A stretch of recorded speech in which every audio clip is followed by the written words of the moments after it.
A dispute over eminent domain is pitting dozens of angry business owners in San Francisco against transit planners. The buildings those businesses are located in are being torn down to build a new Transbay terminal at First and Mission Streets. But the business owners say transit officials are not playing fair. KTVU's John Sasaki live tonight with our report. John? Frank, on a busy Friday night here among the bars and restaurants south of Market, there is a phrase that's a sure buzzkill: eminent domain. This party at Varnish Fine Art is dubbed an eminent domain awareness event, raising awareness of how much the future Transbay Transit Center is going to hurt small businesses in the area.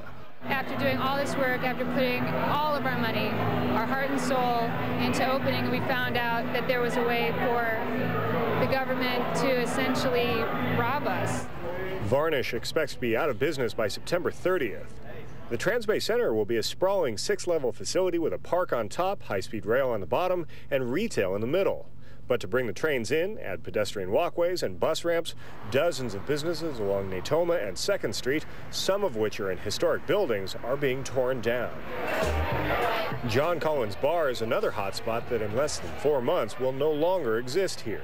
At times I feel that way. I feel like, okay, it's business, we're moving forward, they're going to do what they're going to do, we have to do what we have to do. But then at times it's like they really don't give a damn, really. You know what I mean? They're going to lowball us. They've already lowballed us crazy, like.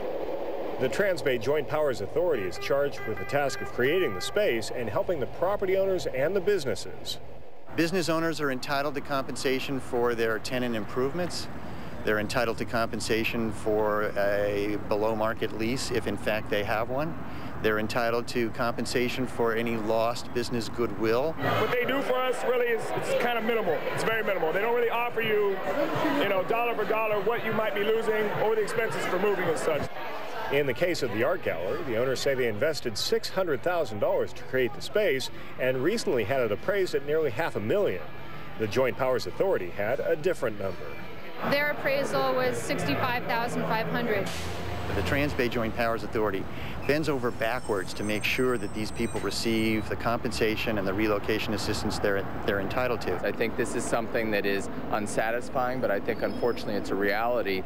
We need high-speed rail. I don't want to think what San Francisco would be like in 100 years if we are not the destination for high-speed rail. Business owners say to make matters worse, the permitting process to move into new spaces is not streamlined at all. In fact, they say it's downright maze-like. Live in San Francisco, I'm John Sasaki, KTVU Channel 2 News.